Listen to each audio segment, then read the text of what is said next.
And we are live.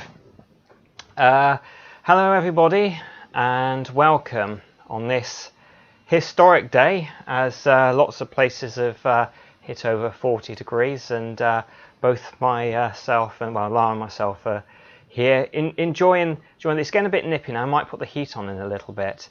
So I'd like to welcome Lara Waldman. She's also known as the Abundance Activator.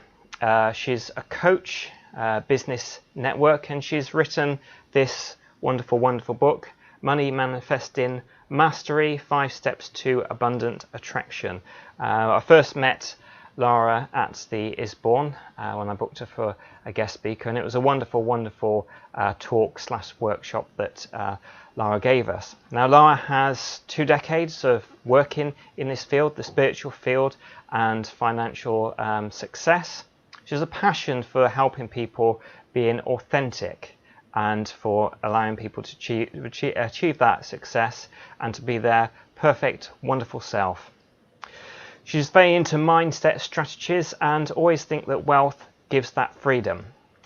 From Vancouver to London, and she's been living in London for quite a few years now, many years. I'm so happy and grateful, and thank you for joining today to introduce Lara Waldman. Hello everybody. So Lara, is there anything else that I missed out that you think would be really good for me to mention there? No, that's good. I just want to check that my fans just started to make a big loud noise. Can you hear it? Is it okay? I'm okay, but I want to check with everybody else that you can hear both of us okay. I've got like to just a blast of fans. I don't want to. I don't blame you. I don't blame you at all. I mean, I did say water with the ice. You can just see how much ice I put in here, the condensation on it. I'd like to say hello to Cowabunga, to Leah, to Carol, to Pat, and there's a few more people that said they're watching, but they're silent watchers at the moment. And I'll be welcoming you as you join. So Lara, what I'd like to start with really is that, oh, hello Janet, is that it was really moving from Vancouver to London, and your aspiration and what you thought through a vision, which I'd like you to talk about as well, was to be an actress and not to be a spiritual healer. So would you like to talk about that, please? Yeah, sure. So I, particularly through my teens, went through a very difficult time. I didn't really realize at the time, but I've been very depressed and started to withdraw. I developed eating disorders and I was not in a good place at all. Went off to first year university and just really struggled to engage in it. And at the same time, around that time, I started sort of dabbling in reading about spirituality. My joke is like, while having a spliff in my mouth because I was getting stoned, but also like reading all sorts of like spiritual concepts. It was very like intellectual spiritual information while still being very shut down myself. But what happened around that time, I started waking up to these spiritual ideas and concepts, but I also started meditating. And in meditation, one day when I was around 18, I started getting these visions that started to scare me in the beginning because I didn't understand them. I didn't understand what I was seeing. I had my eyes closed, and I was sort of seeing, hearing, getting a sense of what I was supposed to be doing in my future. And I saw myself on camera. I saw myself speaking to audiences worldwide about consciousness and about the fact that we have the power to consciously create our lives. And seeing that vision, and something clicked, and I was like, oh, I know, I'm supposed to be an actress. And even though actually the vision wasn't really about acting at all. So that was kind of interesting. And I was like, all right. So I basically quit after first year university. I was really struggling, and I decided to quit university and follow my new passion to become an actress. And I studied in Vancouver for a few years. And then again, this sort of inspiration I now call my inner guidance came through to go to London and study theater in London. I have dual citizenship. My aunt and uncle lived in London, and I just sort of thought, I know, I'm going to drop everything, fly over to London, audition for theater schools. And I got into a couple of theater schools, picked a theater school. Very quickly, I moved over to London to start my successful, of course it would be a successful acting career. Then life had a slightly different plan for me. So that was the beginning of what got me over here. Fantastic. So at the point when you said that you had, so I was just going to say hello to Lorna, Jill, Moira, and Janet, who's also joined. Welcome to you. Thank you for joining this evening.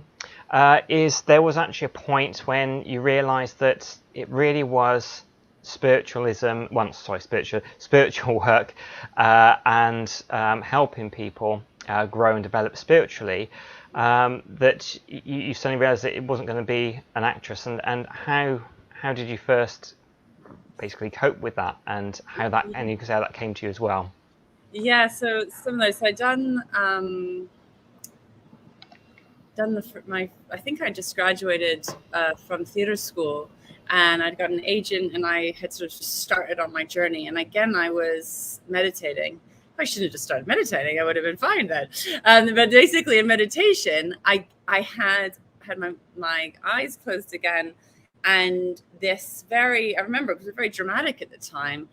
I suddenly heard and saw in my mind's eye, and these like lights in front of me, and heard and just knew. The message said, "You are a healer."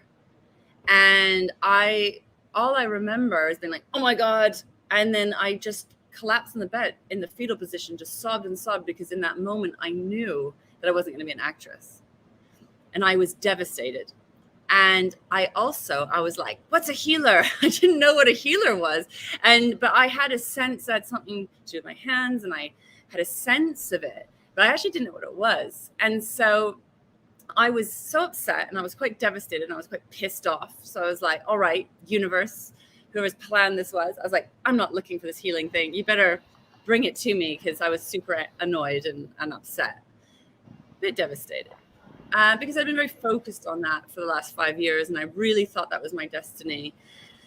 And very quickly, I had been working in a health food shop at the time, and I remember that this customer had left a bag behind, and I was looking through the bag to see if I could find a contact number to phone them. And I saw this flyer for this healing course. It was like introductory level 1. And I looked at it, and I was like, "I'm supposed to be on that. That's what I'm supposed to do." And I signed up, went on to the day 1 of this sort of weekend. It's kind of like a Reiki level 1, similarly kind of vibe. And then day 1, I landed that room. I'm like, "This is what I'm here to do. This is what I'm going to do."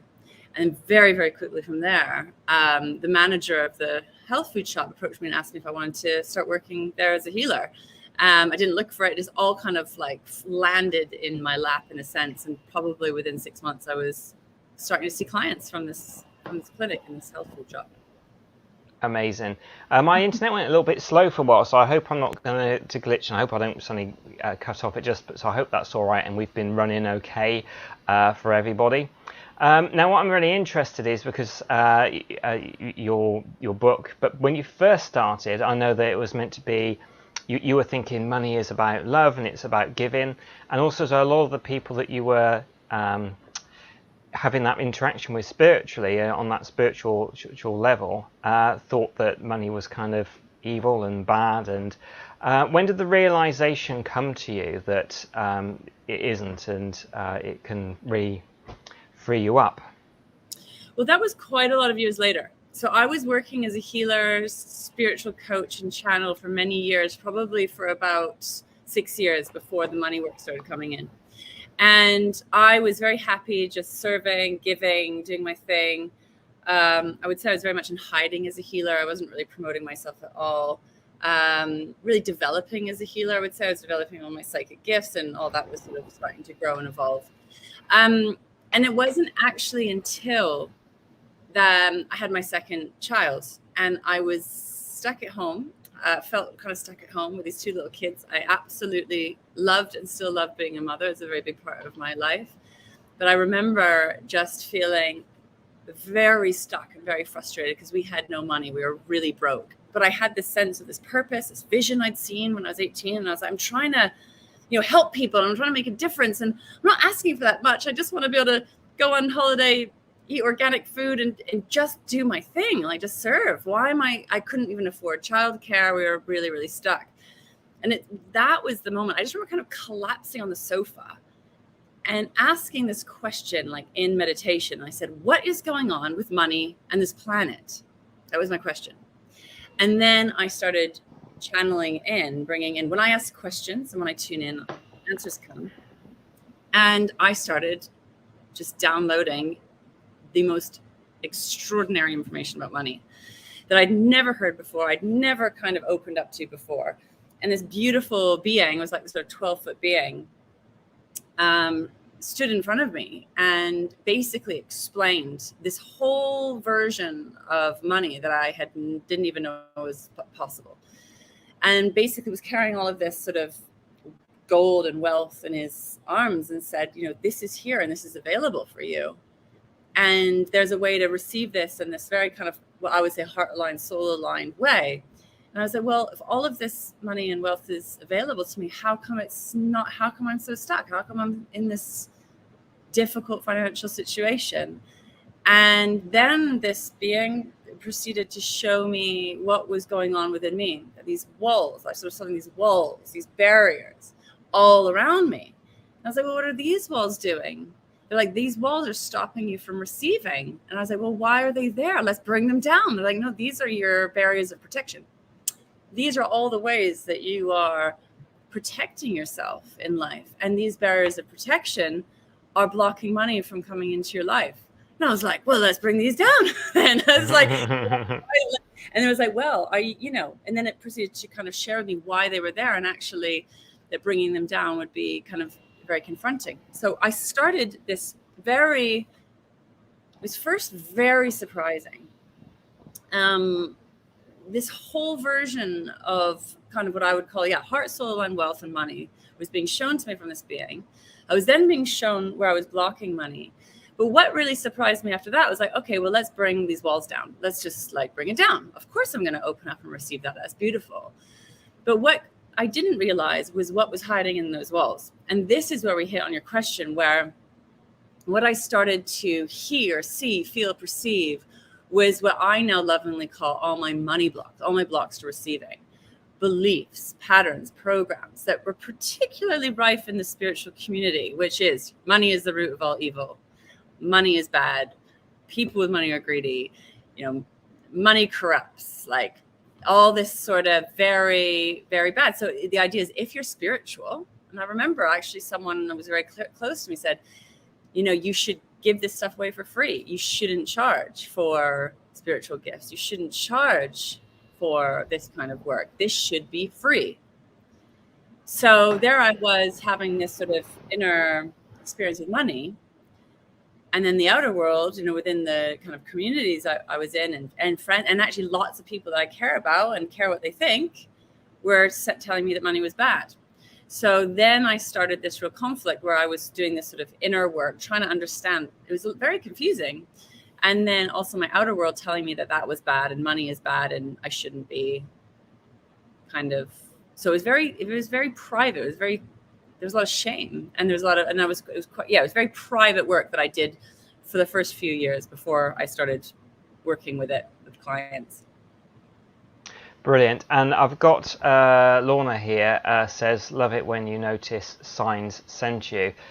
We probably, because there was another very big sign that you had when I know that you're on a family holiday. But if we talk about it, because you talk about blockages, and there's certain books, DVDs, films that I love about law of attraction, because it's about attracting money to yourself. But I think some of the books and some of the DVDs, is amazing, and I think it set people on the journey, is that you have these, they don't really go into the blocks. It's kind of ask and you receive, and it doesn't really go into those blocks. Now, I have heard you say that when you sit down with people, usually after about the first 5 minutes, you're not talking about money and abundance anymore. You're talking about other things. So what are some of the more general things that are going on with the deep stuff? Yeah, so this is one of my areas. And I'll say that I developed this side of my work because I was, doing the kind of law of attraction stuff, the manifesting stuff. And I was finding a degree of success. I was manifesting some things, but there were some things that I wasn't manifesting. And I started to get really I'm a bit like an energy detective. I was like, well, this thing is manifesting. This thing's not manifesting. Why is that? And started kind of funneling down deeper into these blocks. And this is, again, I didn't feel was being addressed in any of this manifesting work, like you're saying. So again, I started to be a little bit of a detective. And through now having spoken to thousands of people, there was a time where it was hundreds of people, and I was really kind of going through, in a way, research. What is stopping you or blocking you from welcoming this money into your life? What are these underlying blocks that are stopping you, blocking you, sabotaging you from actually welcoming in the very thing that you desire and the very thing that you require, money being an aspect of that.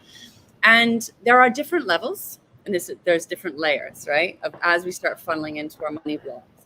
And there are definitely themes that we meet on each layer. I'm a deep diver. I'm like, let's get to the root. Let's pull the root of this wound out. And so we can go down right into the root. But on the surface levels, it's like, yeah, money's bad. It's shameful, right? To call that in would be one level. I'm not good enough, right? I'm not good enough. I'm not deserving is another kind of belief that comes in. Another level layer is, who does she think she is, right? That tall poppy syndrome, I think, is in Australia. You'll be too big for your boots. So there's a lot, particularly the women I've spoken to as well, there's a lot around like, basically, if you have that money, like, what will people think of you? All the judgments, right? You're bad, all of that. What we start funneling down. And really one of the core, and it actually goes deeper than this, but one of the core wounds is really that I'm not worthy.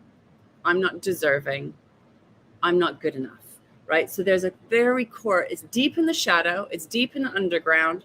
It's like the very deep in the part of the iceberg, this underwater that we can't see. It essentially doesn't feel lovable. It doesn't feel worthy. It doesn't feel good enough. It doesn't feel deserving. And that part of you is the part of you that can't receive. And that part of you, there's so much shame and pain and vulnerability around that what we do is we build up all of these barriers of protection, right? That makes it very hard to receive into. So without realizing it, you're unconsciously rejecting, repelling, blocking, sabotaging, hiding from money and all that you're calling in.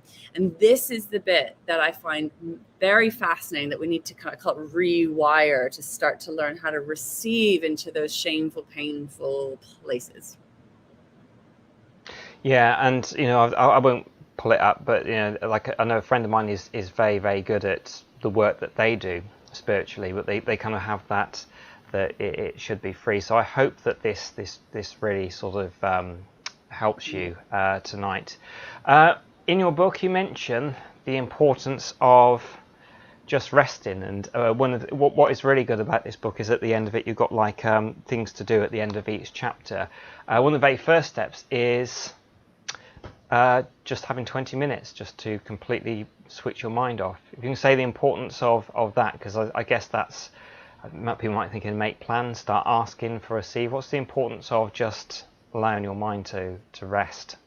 Yeah, so my step one to money manifestation mastery is to relax, right? And easier said than done sometimes. And this step is multi-layered and multi-purpose. There is a mechanics to manifestation that plays out that step one, relax, is a key piece to. So there's different levels and different layers again to this step, but basically is to stop, right? Because we tend to take action from the unconscious action, an action that's fueled by the not enough wound, by scarcity, by lack, by not enough. And we tend to kind of be on this hamster wheel of doing and action taking that's kind of fueled from lack, right? That's fueled from scarcity. So we need to stop this sort of track and treadmill of unconscious creation, because we're always manifesting, we're always creating. It's just we are often unconsciously creating what we don't want rather than consciously creating what we do want. So step one, relax, is really to stop, to be, right? To actually sit in the present moment. The present moment is really where creation happens. And we need to kind of stop, slow down, which also helps to balance your nervous system from that kind of fight, flight, freeze, fawn responses that, again, keep us in these kind of knee-jerk reactive behaviors and start to regulate the nervous system, balance our energetic system, calm the mind, balance the emotions, so that you can start to essentially tap into your source of creation within yourself. But that's just the entry level point to step one, relax. It's essentially so you can get out of the way, get out of your own way, stop blocking yourself from receiving. Yeah, and also as well for those that are working, it's not so much those that are just also as well wanting to receive more money for the work that they give. It's not just for entrepreneurs, which I know that you work with entrepreneurs yourself, particularly ladies in the field, but also as well you've got those people that are just kind of worrying about making ends meet as well. And I know you said, it's what you feel you kind of want to sort of to have as well. So you've done an excellent diagram, and I like it in your videos, and I do highly recommend that you go across to Lara's videos. And there's this wonderful demonstration that you give with people wanting to give out all the time, and there's like a blockage as well, and that people that are just givers, and a lot of people working in the spiritual field are drained and tired a lot of the time. If you can delve a little deeper into that, please. Yeah, so again, because I was in the wellness, health and wellness, spiritual, conscious community for 20 years, and myself being deep in there as well, there is a tendency for this overgiving pattern.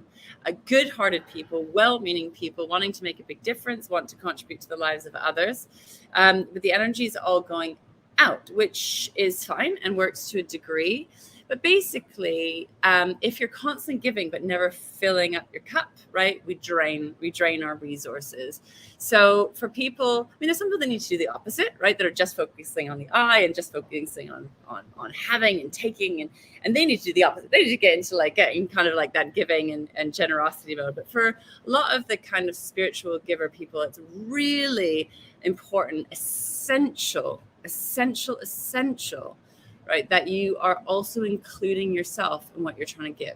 And this is what I find, we're giving out, but there's massive blind spots in receiving back in.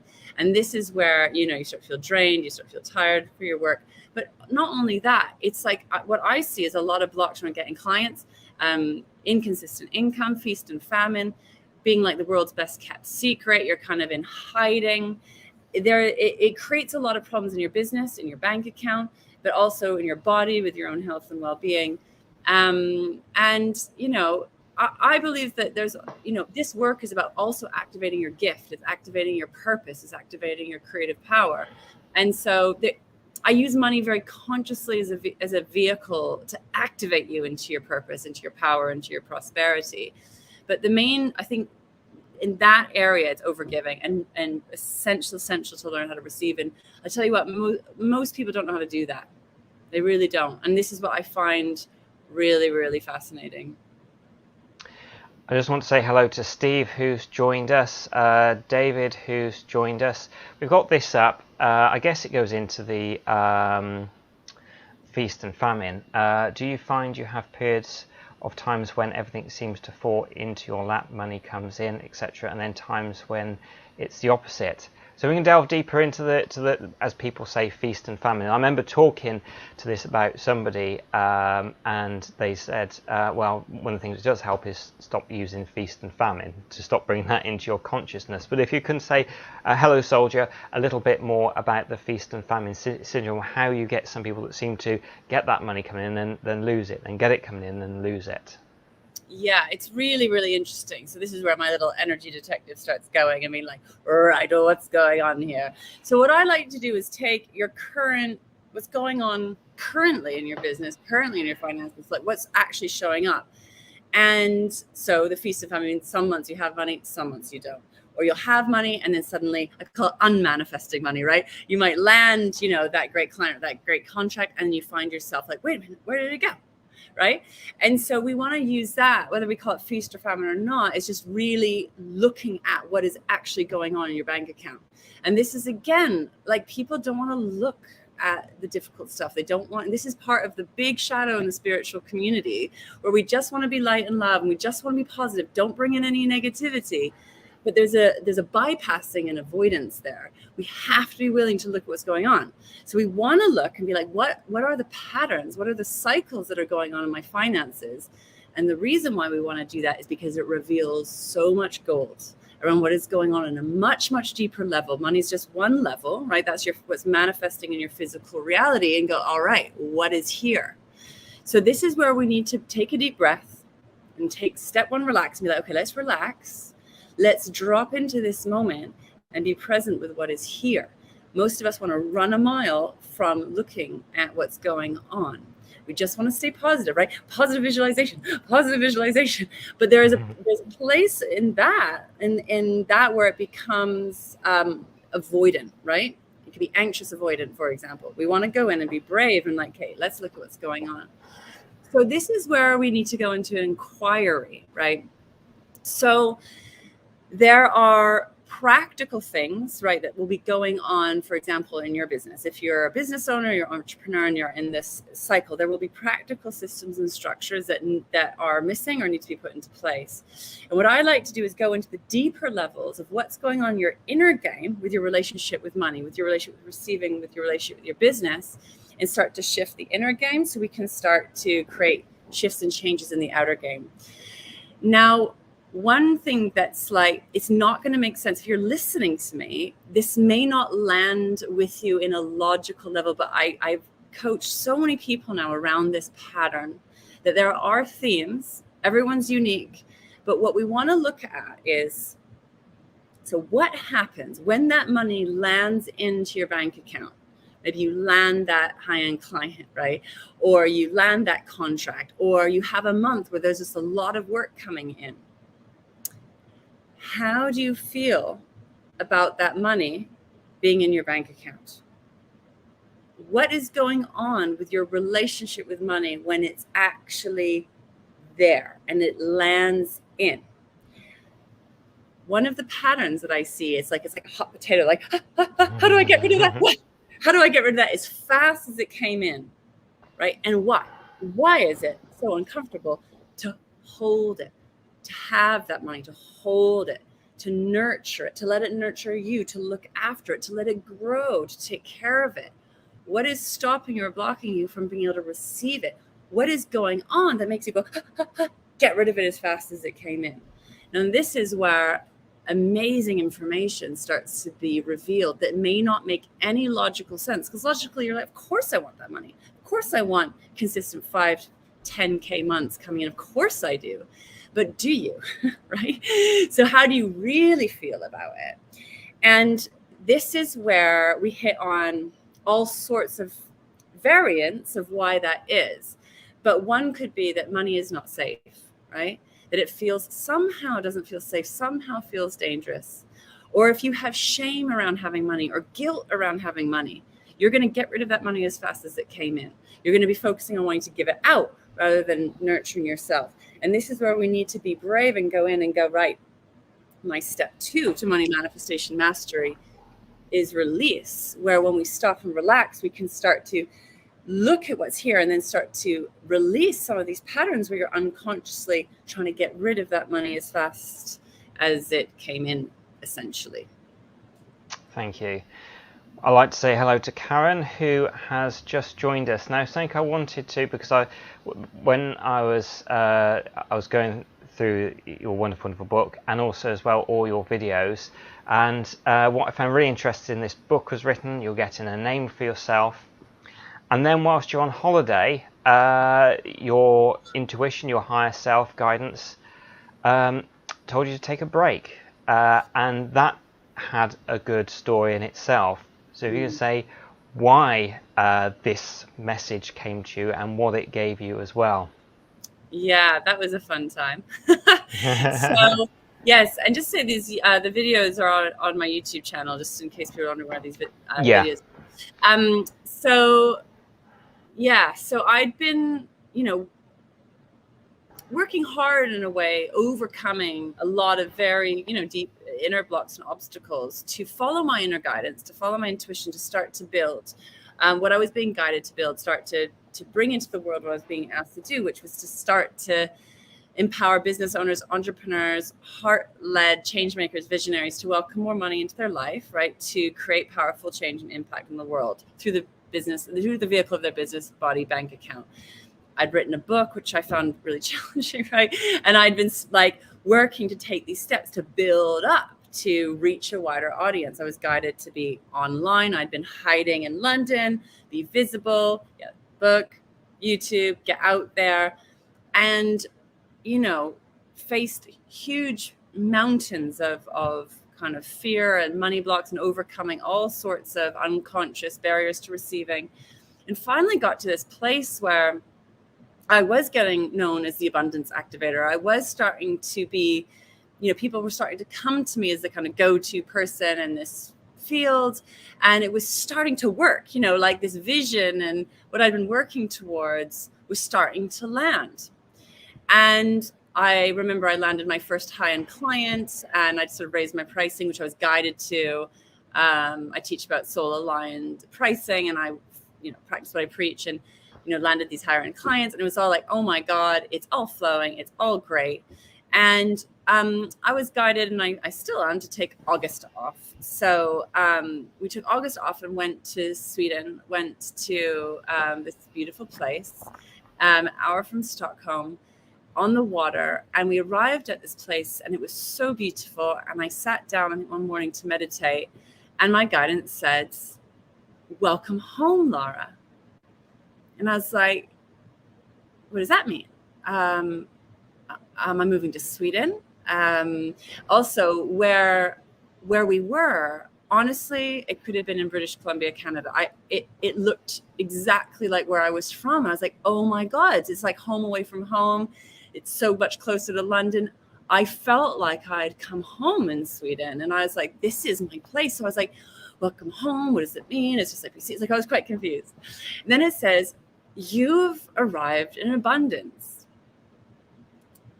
And I was like, I have? Kind of like, really? Okay. I mean, yeah, look around. This is a beautiful place. Like, we're so lucky to be on this amazing holiday. I feel like I have landed home actually in this beautiful land. Okay, cool. And then my guidance said, we want you to take all of August off and not do any work. And I thought, cool, I'm down with that. Like, it's already kind of had that planned out. We're good. It's like, cool. So we enjoyed the holiday. And then when I got back from holiday at the end of August, I sat to meditate, and my inner guidance said, we want you to stop doing everything that you've learned from your business coaches. I was like, all right. So at this point, I had invested, some good sums of money in learning how to grow an online business, which I was guided to do. And I struggled with and was kind of overcoming all sorts of stuff to move forward with this. And it started to kind of work. I was like, all right. Didn't really say why, but I thought, okay, I'll just stop for a week or two. And then a week or two later, that continued. And it was very much, it just kept on telling me to stop.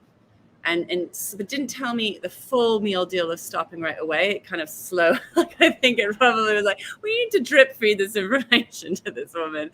And so I remember, like, okay, August. And I was like, okay, September. And I was sort of fighting it, but it was very clear.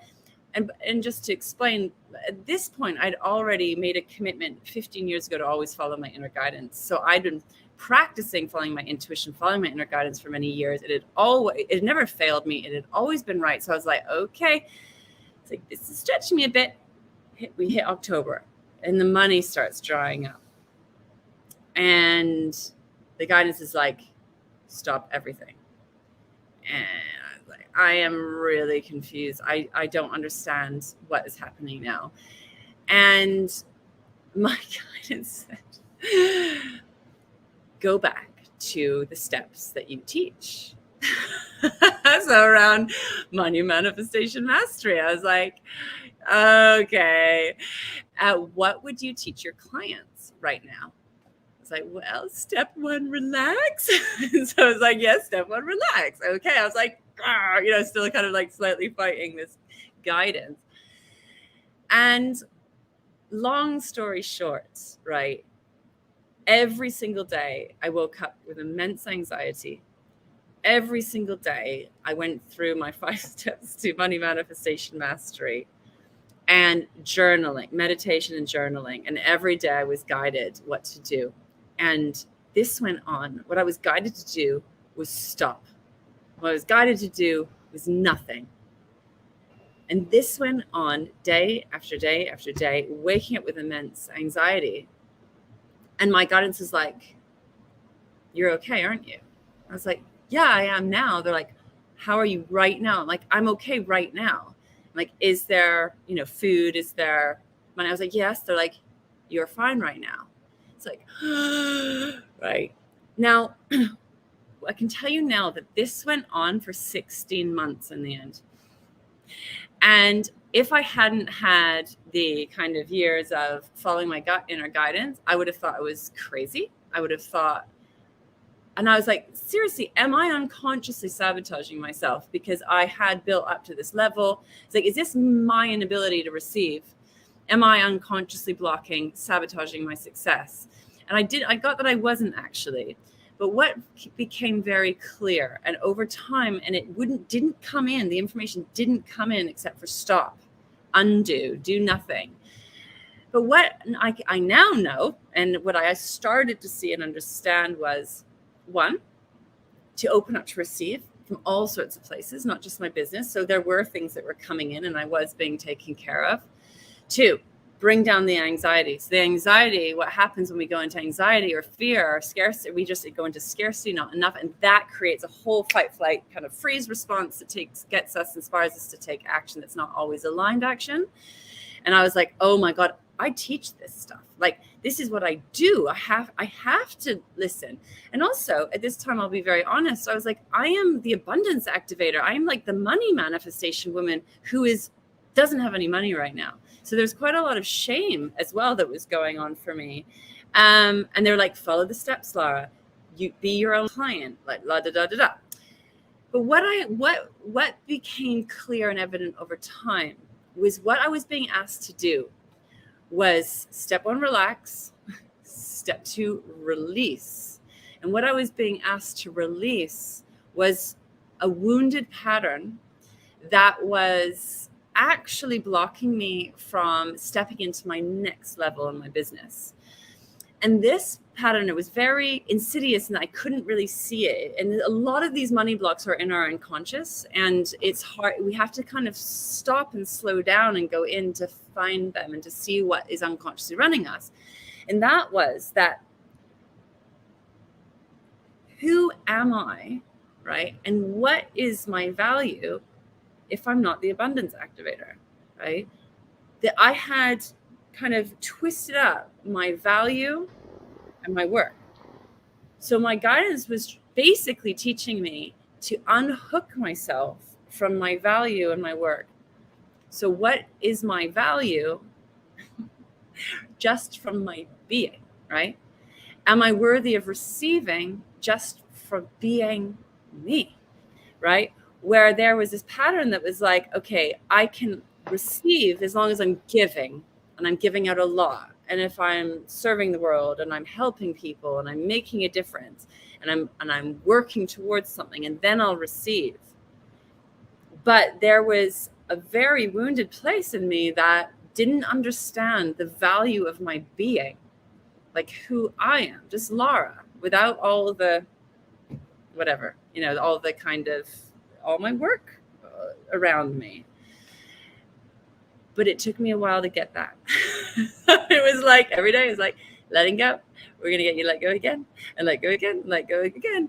To the point where I was like, oh my God, what am I going to do? Like, I'm letting go of healer Lara. I'm letting go of abundance activator Lara. Who am I and what is my value? And I was like, I think I'm going to start a dog walking business, because like, that's the only thing I can think. And I love walking dogs. I'm like, that's the only thing I can think of. Like, I'm just going to walk dogs, which, I'd be quite happy with, to be honest. And I started thinking about like, should I retrain? And it was like, no. So eventually, I remember December 2018, it'd been 16 months of this process of waking up every day, anxiety. Step one, relax, calming it all down, meditating, aligning, tuning in, journaling. And the same message every day was just stop doing, don't do, let go, la-da-da. Be with all the pain of like your lack of worthiness from just your being, and all that was kind of mountains of releasing. And then suddenly, boom, this download came in. And within half an hour, within 10 minutes, I had downloaded a whole new program. Then my guy was like, this is what you need to do next. With half an hour, I had like the marketing strategy at the price point. I knew what the container was, and it all landed in within 30 minutes. And then this whole new level of my work birthed in, which was the birth of the Living Abundance Mastermind, which was a 6-month program. It's now my 12-month program. It's like my signature program that's been running since January 2019. And yeah, and there it was. Then I was like, oh my God, now I've got to do this thing. So that's the story of what happens with my welcome to abundance. Now we're gonna undo it all and rebuild you from kind of a more aligned place, healthier, happier place. Brilliant. I just have this from David. There's a couple of other hosts I wanted to say. It's important to do something you love. Absolutely. Julie, I'd like to say hello to you, and I'd like to say hello to Alison, who has joined us as well. Now, I know there's many wonderful people that I know, and I don't want to call anybody out or anything like that, but I know there's people that are very good at the spiritual work that they do and don't charge anything, and just think I should give it away for free, and just have really, as we were saying much earlier on, have that real kind of fear of pricing, and I don't know why people don't, whether it's to do with worthiness or stuff, but what small little step to begin with that will help the people that I know that are like that watching to maybe just start to ask and receive. And you also said something about the price aligner. I think that's what you said. Forgive me if I'm wrong. So if we can go a bit more into detail about that and what it is, the price alignment. Yeah, so there's a few steps. If you're struggling to charge, if you're struggling to feel comfortable being paid for what you do, you've got a little bit of a journey ahead of you. But step one, I would say, get my book and go through those steps, because you need to start to there's some unhooking to do, and there's some unlearning to do. There are a number of different levels and layers of what's going on here.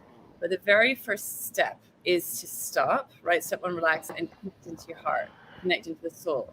So and we really need to work on healing your relationship with money and understanding that there is a way to do your work and be very well paid for it. And I would actually say that is your duty and responsibility, because when you are rejecting money, when you're not welcoming money in, what are you also doing?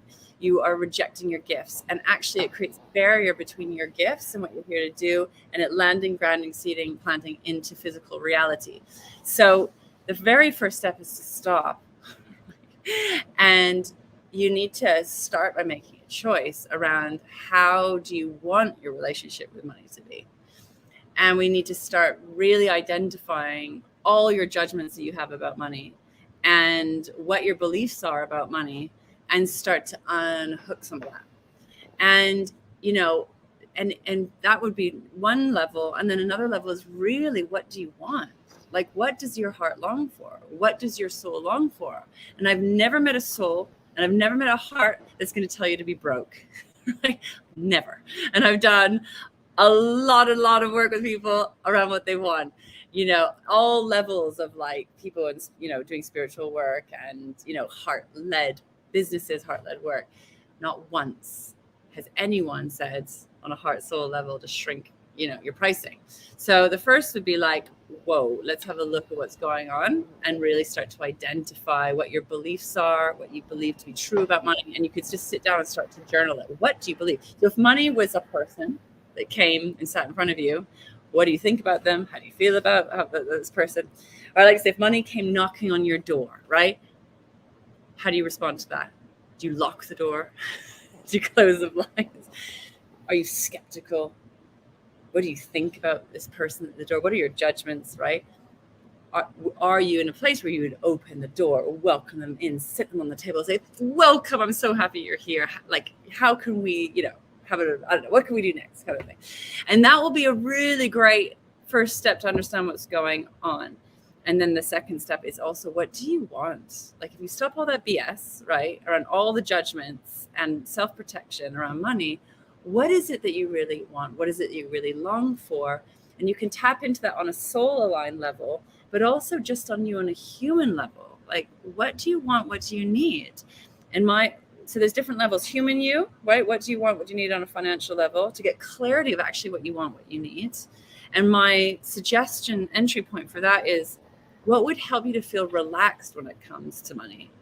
What would help you feel relaxed? What would help you to feel safe, secure, supported, right? That could be one entry point.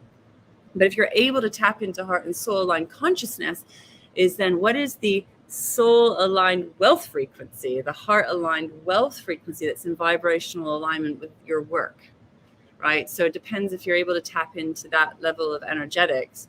You want to be like, what is the soul aligned, heart aligned vibrational frequency, wealth frequency that is heart and soul aligned for me, like in a way, soul destined to welcome in.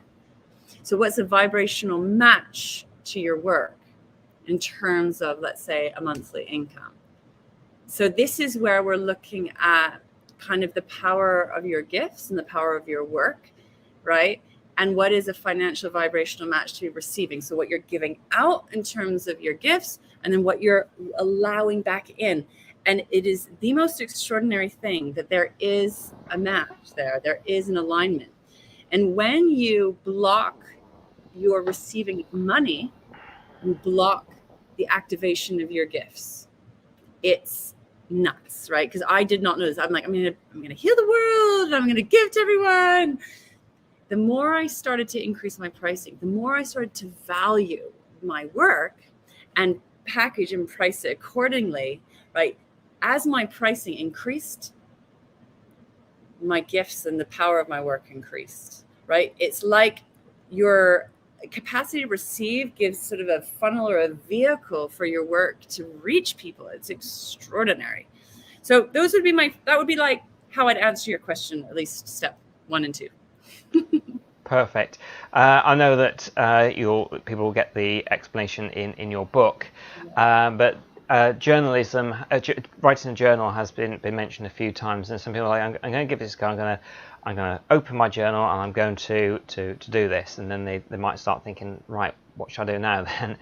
So just a few tips about journalism and making the journal, and what is really helpful to go into your journal. Yeah. So again, I think the first thing, if we need to undo a lot of the money mess, right?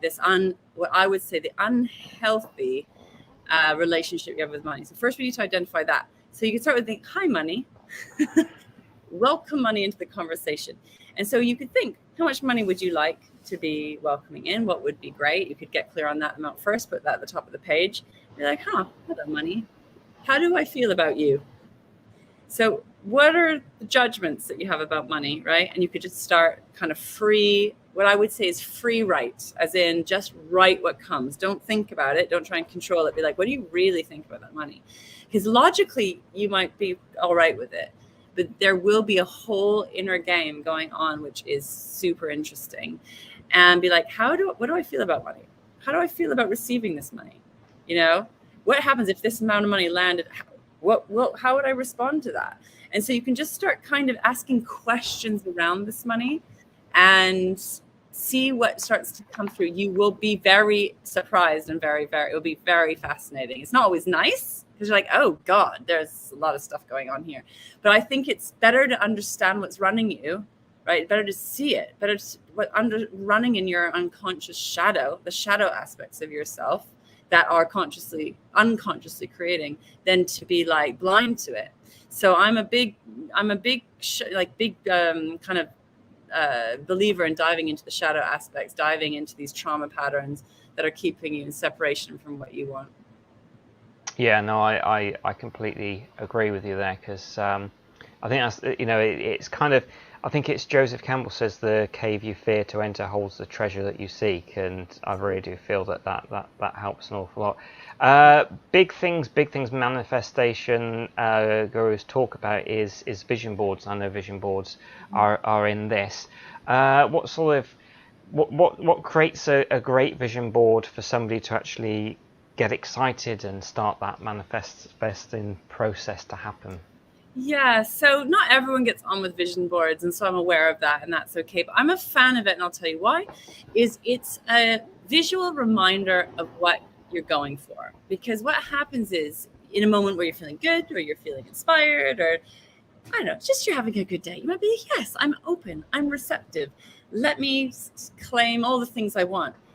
But what happens when you're having a bad day, right? We shut down, we hide, we just turn our backs. You basically turn your back on an aspect of yourself. You abandon yourself. You abandon your dreams. You abandon your heart.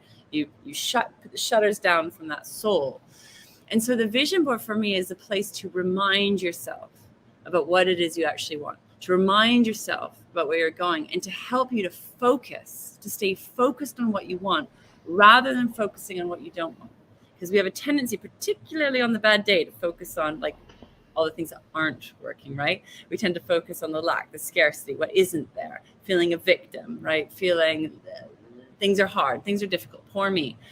The vision board is there to be like, oh, right? It's your heart, it's your soul, it's what you long for, it's what you desire. And to remember to focus on that, and like on good days, definitely very powerful, but especially on the bad days. So that's number one.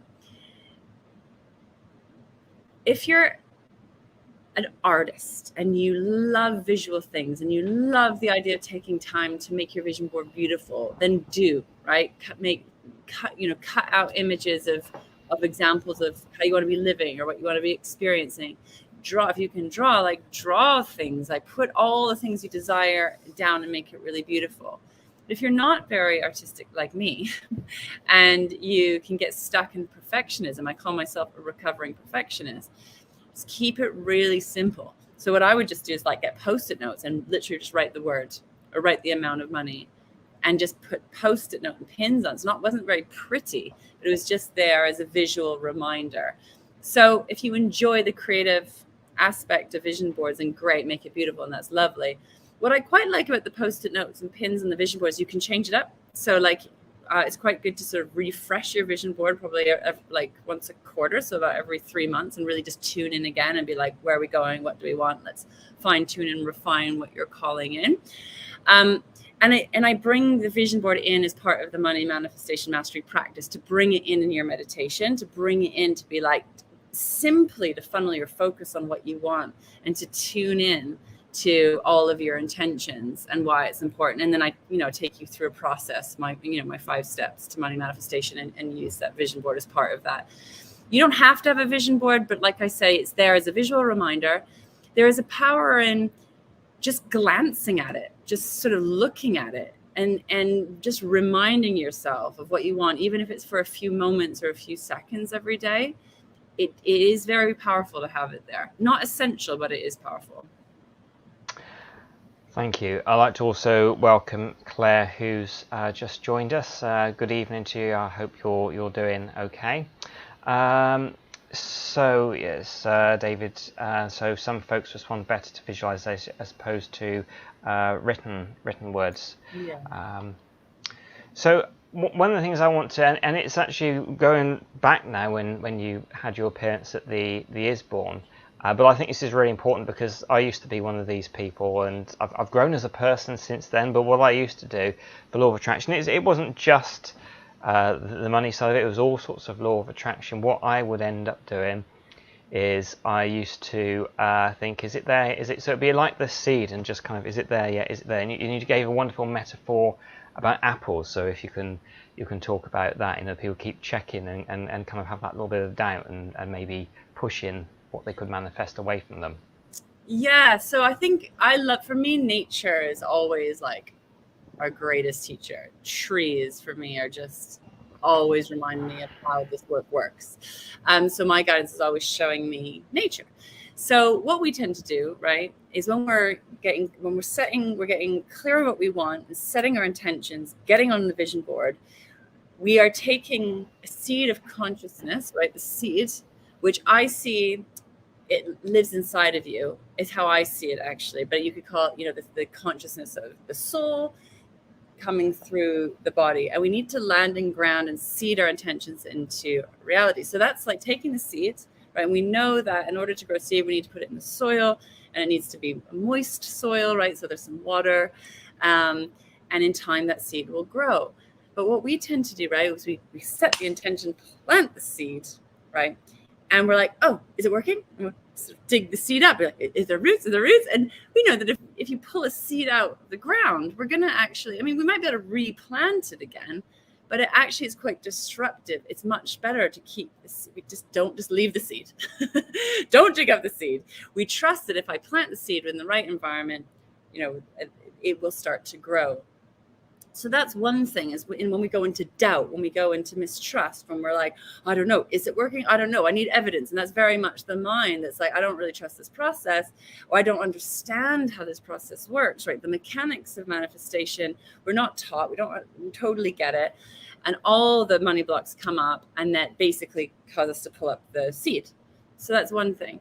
But in terms of the apples, is that we know, if I was to give you an apple seed, and said, plant the apple seed, we know that it may take many years before the seed grows into an apple tree and starts bearing apples, right? We know that. And actually, it can take many years for it to produce many apples, right? So we know that. So we know that if we are wanting to grow fruit and fruit trees, that we're going to need to grow maybe some already slightly established fruit trees, but it's going to take some time. It's going to take years, right? And when we plant the seed now, to understand that we're planting for our future garden, right? And so we know that with gardening, we know that with, having a vegetable garden, or an orchard if we're doing the fruit trees, but we don't understand how this works when it comes to money, right? If we're planting the money seed, the money tree, because there's, we know how it works with apples, right? We know how it works with carrots, but we might not know how it works with your unique seed, right? Because your unique seed maybe hasn't been planted yet. But the idea is that seed of consciousness within you absolutely knows what it is to become with the right environment. But you're kind of that wounded part that's in separation between your powerful creative self doesn't know.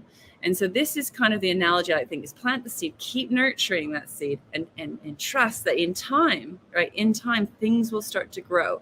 But there's a lot that goes on with manifestation, with conscious creation, that's happening in the underground, right? We plant the seed, we can't see the seed, right? The seed's in there. We know when it comes to nature that there is something's happening. At some point, the seed's going to crack, the shell's going to crack, which is like this pressure. Finally, that shell cracks, and then the little roots start to grow down, and then little roots start to go up. And then at some point, we see this little vulnerable little shoot pop up, right? And again, this is a very important part of the growth process. And it's like, don't trample on the new shoot, right? How can we nurture that new life? And it's very vulnerable and very, very fresh. But on the human level, we don't like these stages. We don't like not being able to see what's going on in the underground. We don't like the vulnerability of being like the new shoot. It's like we're in the unknown, where we feel very vulnerable. And so we just want to shut down, protect, like bail. Most people just want to bail on that process because it doesn't feel good. So, but this is essential. And this is a lot of the work that I do with my clients, is holding space for this kind of this creative, this incubator that happens behind the scenes. Brilliant, thank you. We've got this up, and I think because it's an observation, but I think it really ties nicely into that metaphor. My son had just planted some peppers, and he's driving me mad. Why aren't they growing? I've told him they will, and will to be patient. I think you can learn great through metaphors, and I also think as well, with any sort of law of attraction, with what you would like to do, is start teaching people law of attraction at a young age. I'm not something that I've really sort of heard you talk about before, but as this question come up, I thought what would be really cool is how could we maybe speak to sort of young people about helping to create and manifest some wonderful things and being the best version of themselves that they can be as they move into adulthood. Yeah, it's really powerful. And I've done it with my kids, and it's great, and hold the vision for what you want. I feel like one of the issues is we're in this very fast food culture. Like, this work actually for me is about sustainability and understanding that we need to nurture things, and some things take time to grow. We're very impatient. We want things now. We want things yesterday.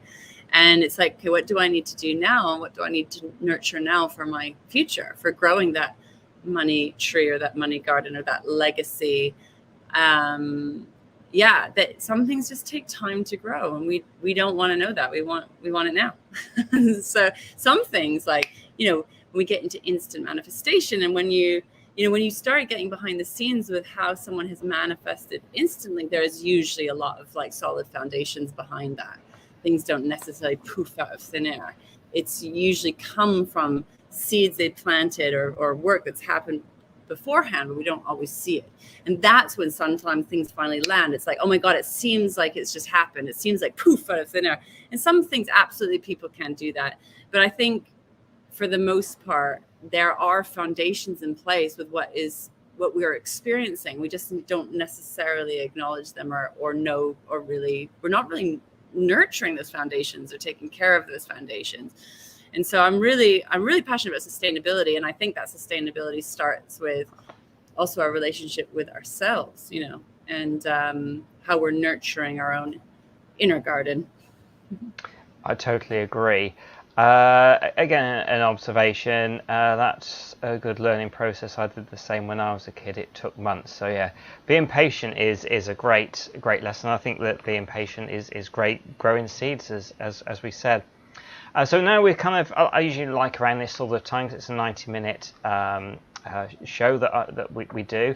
But around this time, I like to just get people to sort of say about how you can get in contact. The website, you did mention your YouTube channel, different videos. There's some wonderful meditations on your YouTube channel as well. And how people want to work with you with like a one-on-one sort of coaching, or the workshops that you do as well. And I think you've done retreats as well, like a money and abundance retreat as well. So if you can talk about all of those, what's coming up, and what sort of things, if they're not coming up at the moment, will be coming up in a future date.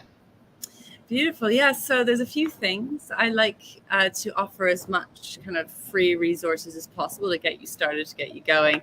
So you've got my YouTube channel, and I post weekly on there, different videos every Thursday. There's a lot of really powerful content on there you can dive into. I had a client who, before she landed in the mastermind, just like did those videos every week. And she's like, oh my God, Lara, there's so much growth just from that alone. You can come in, connect with me on Instagram, on Facebook, on LinkedIn. We can kind of create connection there. Other free resources is I run pretty regularly, a few times a year, is what I call the Living Abundance Wealth Retreat. And this is specifically designed for business owners, entrepreneurs, change makers, visionaries, but it really is welcome to anyone who wants to play with getting clear on, your on money manifestation mastery, but with heart, with soul. Really, it's designed to use money as to focus and wake up your purpose, wake up your power, wake up your prosperity, and starting to create from that place, rather than where most people create is lack and scarcity and not enough. So that's coming up. There's one in September 2022. You can come in and sign up for that. I've also got a free 30-day manifestation mastery challenge. So with that manifestation challenge, we go into kind of a wider range of things you want to manifest, not just money alone.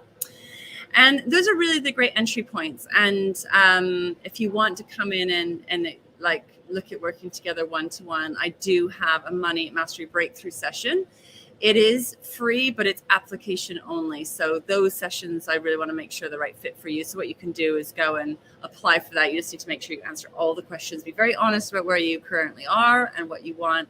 And then if I feel like it's the right fit for a one-to-one, then we kind of can go forward and book in a one-to-one session from there. And then we take it from there. Beautiful. Yeah, Claire just said here, excuse me, all good things come to wait. Love nature and hard work always pays off. I also think as well, you know, when you're in flow, I've heard you talk about being in flow with what you love doing. So if you can talk about just being in flow, and also as well, in your book you do mention, if you're all right to do it, but just like a couple of like clients' testimonials, what they've managed to do for themselves, so you can also see it from wonderful other people's perspective, you know, those that are happy for you to mention it. If you can talk about some of those as well, please.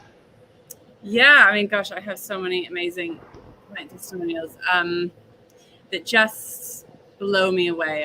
It honestly makes me so happy to see when we start having these really profound shifts going on. I mean, I have clients, obviously, people who've come to the wealth retreat, to my free wealth retreat, and starting to manifest. Like one client messaged me a few weeks after, saying my business has doubled since doing the wealth retreat. You know, a smaller scale would be like someone's like, oh my God, I've just found, since the wealth retreat, I've just found another £500 a month coming into my account, which, you know, for some people that makes a huge amount of difference. After my Living Abundance live event, my online event, I got a message a week after saying, after the live event, you know, £10,000 has landed into my bank account. You know, stories like that. People came in and into my Living Abundance mastermind. Within 2 weeks, it manifested 20 grand. Within 6 months, a client manifesting their dream home, dream relationship, an extra 20 grand, an extra 50 grand. One of my clients manifested 100 grand worth of contracts. These are kind of some of the stories. And I share the money results because that's cool. And that's also what people want. But what my clients all say is really, they're like, Lara, you know, the funny thing is like the money is sort of like the symptom of a much deeper process that I've been on. And the money's cool, but that's really not the great riches and the great wealth of what we do. What I found is something much, much deeper that can never, ever be taken away from me. And for me, that really is the depth of this work, when we're learning how to create. And my client who said that more recently, like what she had done, she'd built a relatively successful business, but she was really working from hustle, from like pushing, from like kind of not fighting for clients, but really kind of hustling. And she said her intention was like, I can't keep working like this. It wasn't sustainable. She's like, I want to make money from sitting on my couch. And she has like tripled her income. She went from like, I can't remember what she was making before, but then starting to have like 12K months just from one client working 1 day a week from her couch. And that was just the beginning. So it's stories like that are just like amazing. So it's almost less is more. It's like when we are starting to tap in and create from our inner wealth, what I call your wealth frequency, rather than scarcity and lack and not enough, those patterns that play out, all sorts of magic happens. And this is when it feels like magical manifestation. We're like magically manifesting from a place of ease and flow, but it's not fluff, it's grounded. And there is a science, in a sense, there are mechanics behind how that works. But it seems like, oh, I've just magically manifested, where I'm like, yeah, it feels magical, but there is a whole system at play that has allowed that flow to happen for you. Great stuff. I know very early on you got into meditation. Is the reason when you came over and why you stayed in London, the man you married was a meditator, and you also mentioned breath work. If you can talk a little bit about the importance of breath work as well, please. Yeah, I mean, sometimes I joke that like all we really need to do is breathe, and like all the answers lie within our breath. Anyone who knows breath work knows, you know, it works on lots of levels, nervous system regulation.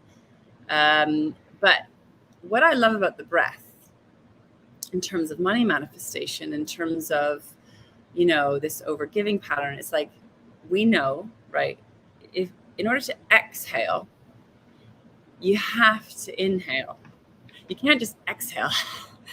You have to inhale.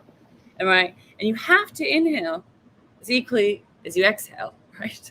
Otherwise, we run out of breath. We run out of air.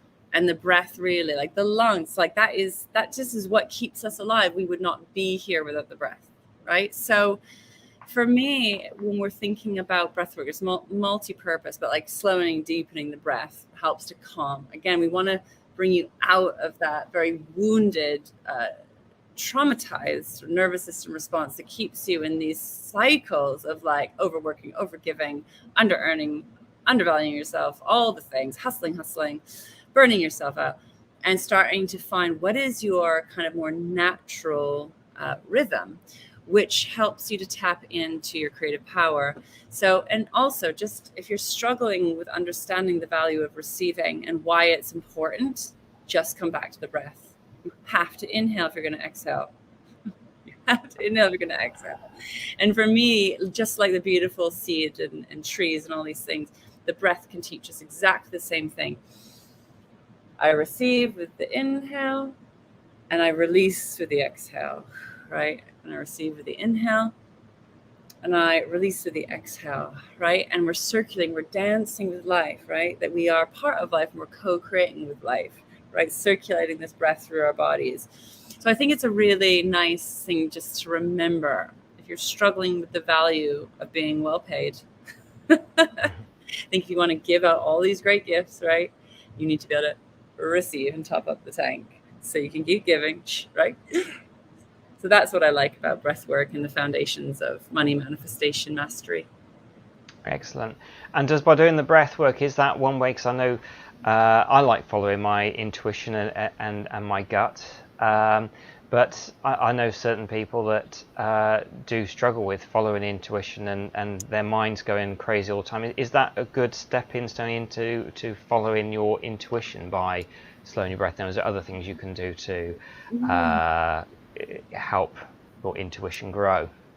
Yeah, so figuring out how you connect your intuition is a little bit of a process. Not, one system doesn't work for everyone. I've had plenty of clients who just don't get on with meditating, for example, especially if you're neurodivergent, like ADHD or something like that. It's a bit harder. You need to find. It's a bit of a sort of discovery to figure out what's the best way for you to tap into your intuition. So for some people, it will be like for me, it was I hated meditation at the beginning, but so actually sitting, stopping and breathing is really, really important. And if you can, that's great. But if that is not possible for you, or if that entry point feels too difficult, or you're just in avoidance, you figure out what's that kind of the right way to tap in. Journaling is really helpful. A lot of people, it's kind of just basically journaling into wealth. You can do a lot by tapping into your intuition, your inner guidance through journaling, through meditation. Sometimes it's through drawing. Sometimes, in a way, it's about finding something that sort of distracts that logical mind, or that mind that comes in and clamps down on what you're doing and opens up. So it could be through movement. It could be through dance. It could be through sound. So some of my clients access their wealth frequency through sound. For example, nature, getting out in nature is a really powerful one. Maybe getting into water. My body loves being in water. Like as soon as I'm in water, it's like everything just clears and makes sense. And I get a lot of downloads when I'm swimming. So it's really about kind of, again, what I would be tuning in and being like, hey, what is the best way for me to tap into my intuition right now? What would be the next best step for me? And I don't like prescribing like one thing for all people, because we're all unique.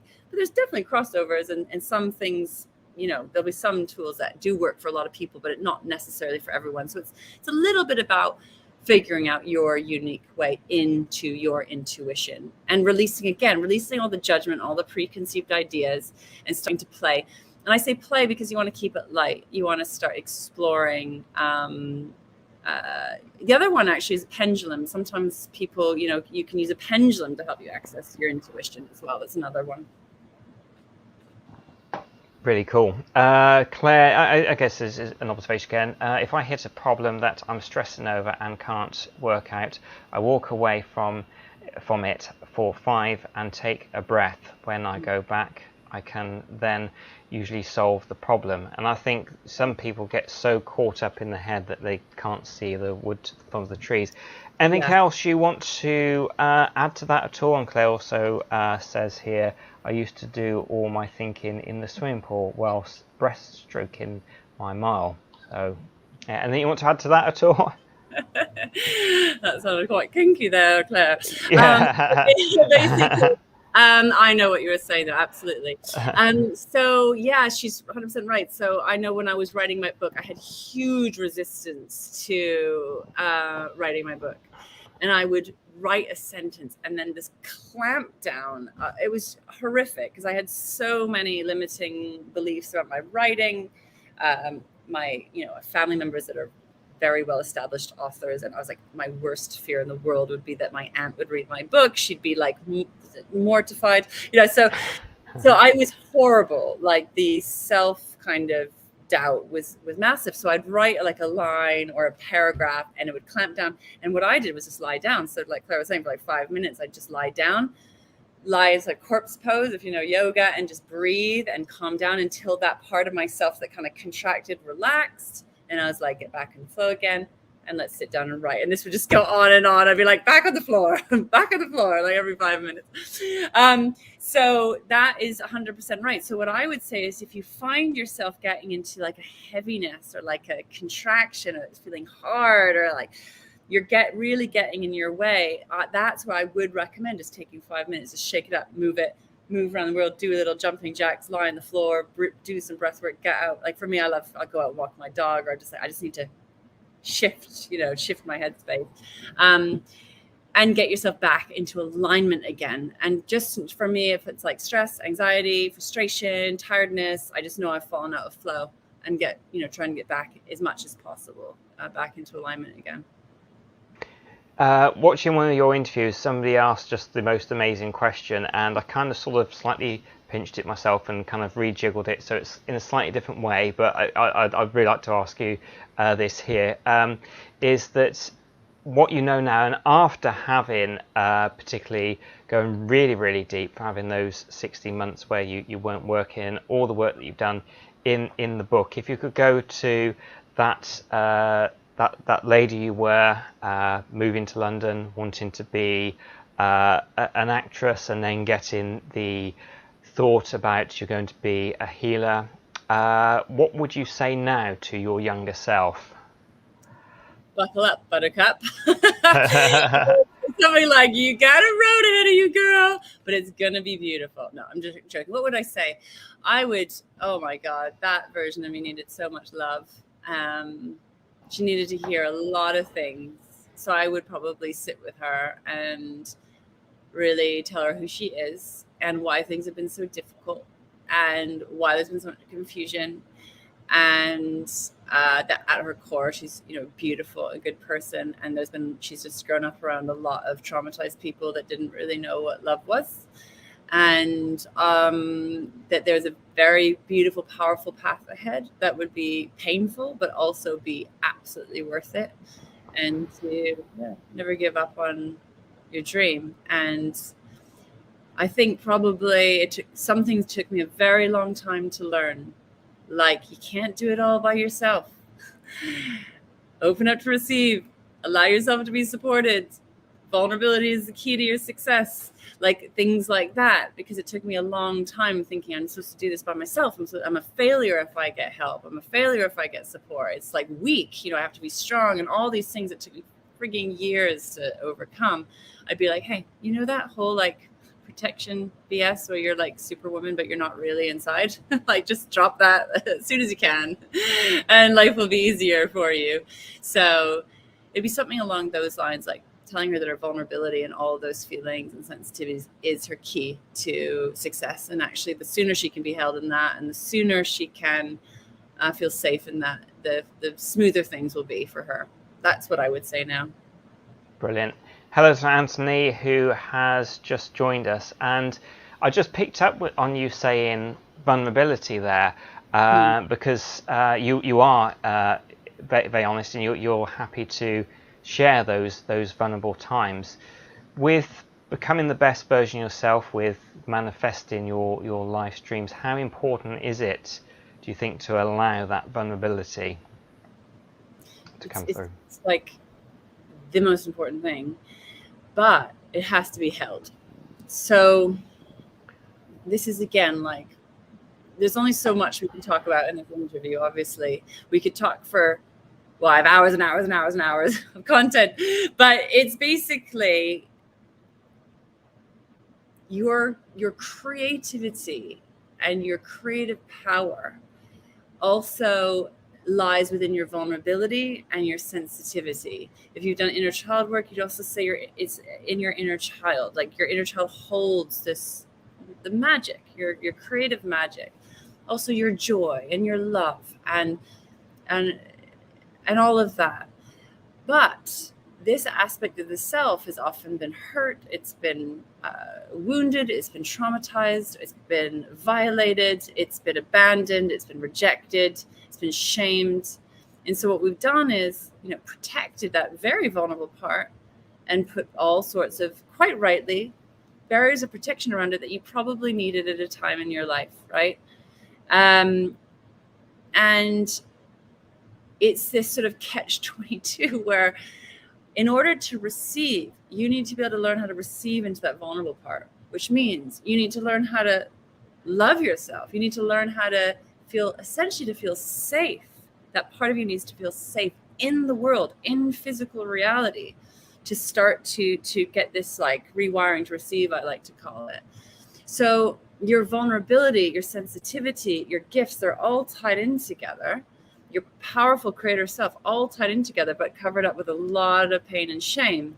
So what we need to do is create safety for this part of you, right? So yes, bring vulnerability, but it needs to be held, and you need to feel safe, because if you just go out and be like, here's my vulnerability, but it's not held, or it's not in the right environment or situation, it can also you can just end up re-traumatizing yourself. So this part of you, that's why sometimes things take time, because that part of you is like, I'm not so sure about this. like when I was asked to, it was very, very clear guidance. It's like, be visible, essentially. Get yourself online. Go on YouTube. Speak to the world. Like, I'm like, are you actually kidding me? Like, I felt that putting myself out there to speak visibly, publicly, I literally thought I was going to die. I thought I'd be taken down. Like, it was the terror. I mean, it wasn't just terror. It was like beyond fear. It was that bad. So I had to take little baby steps, because I believed if I put myself out there, I'd literally die, literally be taken down in a very painful way as well. And so we have to understand that part of you that's in protection is fighting for its life, right? Somewhere, somehow, that part absolutely doesn't feel safe to be in the world. And this is what stops us from manifesting. It was one of the pieces that stops us from manifesting in a physical reality. Or if you do manifest, being able to hold it and keep it, right? So it's a bit of a journey, it's a bit of a process, but it's 100% the key. But we have to go. This is why what I do say to my clients is, like, faster is not always better. Be careful what you ask for, right? Because do you have the capacity to hold what you're calling in? And so we need to teach yourself how to hold it. So I talk about, slow, steady, sustainable. So that sometimes you just slow down to speed up, right? Because that vulnerable bit you need to get that part of you on board. That part needs to feel safe, and then be safe enough to open to receive, and then be able to so that, for example, it's safe to have money, right? I'm lovable, I'm worthy, I'm deserving to have money, for example. So it's deep. We're going very deep with that question, but I hope that answer gives a little taster into it. Absolutely, that's brilliant. Thank you. Fear of failure can be debilitating. Yeah, absolutely. If you allow it to be. Annie has been watching. I didn't see you pop up earlier. So anybody, silent watchers that I haven't said hi to, hello to you. And if I've missed anybody I do apologise for that. I can't believe how quickly the time's gone. It's gone really, really quickly. So thank you so much. So just a couple more things I'm going to just say. If I don't choke myself first. is can you just give a mention out again how people can come in contact with your work? So I always like the guest to say that twice would be amazing, so how people can get in contact with you. So yeah, if you just kind of put in Lara Waldman Abundance Activator in YouTube, find me on YouTube. I'm on Instagram, Lara Waldman Official, Facebook, Lara Waldman Abundance Activator, and LinkedIn, Lara Waldman Abundance Activator. So those are the sort of some of my social media channels. And then I've got, free resources. I've got my wealth retreat. It's my 5-day online wealth retreat. I've got my manifestation mastery challenge. And these are sort of free tools, resources to support you with taking this conversation to the next level. And obviously you can come to my website, larawaldman.com as well. Amazing. Just to let everybody know that next week I'll be chatting with the wonderful Paradox Club, and it's a pre-record because they are also live doing their live this very night. So what I wanted to finish with, and we're getting some thank yous coming up there. I just want to say, David, it's great you've found something that helps you. It's difficult to sell. I wanted to say thank you both for tonight and doing this on this hot night. Yeah, it's been great. So I usually only take sips, but I've drunk it literally all the way down to the end of the water. Have anything either you've mentioned or anything that I haven't asked you tonight, because I know we've only just scratched the surface of your work. So it could be repeating anything, or it can be something you haven't said yet, but one small thing that somebody can do to start allowing their abundance. And what small little tiny step can they start? The answer that comes to that question is to create space, which can be a challenge for us, but just create some space. Call it creating sacred space, right? You can start with 5 minutes, 10 minutes, 15 minutes, 20 minutes. My ideal would be to start with 20 if you can. To sit and be with yourself, right? To connect with yourself fundamentally, but also with what it is that you want to call in. So I talk about, calling in the amount of money that you want to bring in and create space. It's like the undoing that we need to do to start to welcome in. So I would say start with making sacred space. Commit to amount of time that you can realistically show up to, ideally every day, a minimum 4 days a week. 5 minutes, 10 minutes, 15 minutes, 20 minutes. If you have the luxury of more time, that's wonderful. And start to make space for this process to start, because it's like alive in you. We need to create space to let it start to grow and develop. Outstanding. And I just had this, which I'm really pleased to see. Pat says, I'm going to try journaling to see where it takes me. Brilliant. And do let us know, Pat. That would be wonderful. I'm going to say good night to everybody now. Thank you to Lara for being here on this very hot night. Thank you to the moderators. Thank you to everyone that's been watching, commenting, and thank you for those who have been in silent chat. It's been absolutely amazing. I'm going to end the broadcast now. You're right to just stay on just literally 1 or 2 minutes afterwards, just so I can thank you, but I realise it's hot, so I won't keep you a long time. Will that be okay, Lara? Absolutely. Thank you so much. Okay. Thank you, everybody. Have an outstanding day tomorrow. Bye. Bye.